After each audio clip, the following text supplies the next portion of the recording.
মোহাম্মদ নুরু হাওলাদার, মোহাম্মদ নুরু হাওলাদার বাংলাদেশ জাতীয়তাবাদী দল গজালী ইউনিয়ন শাখার অন্যতম নেতা।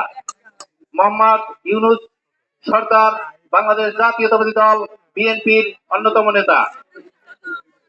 মোহাম্মদ বাদল হাওলাদার বাংলাদেশ জাতীয়তাবাদী দল বিএনপি গজালী ইউনিয়ন শাখা।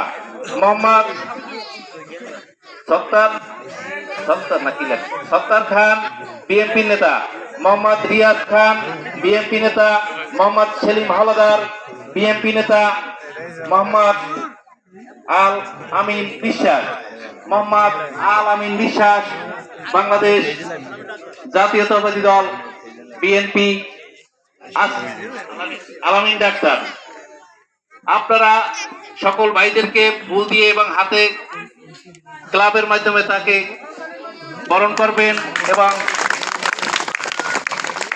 এরা আমাদের এখন থেকে ট্রাক মাকড়া সমর্থনে এই গজালী ইউনিয়নের প্রত্যেকটা দাঁড়ে দাঁড়ে প্রত্যেকটা ওয়ার্ডে তাদের পদ আচরণ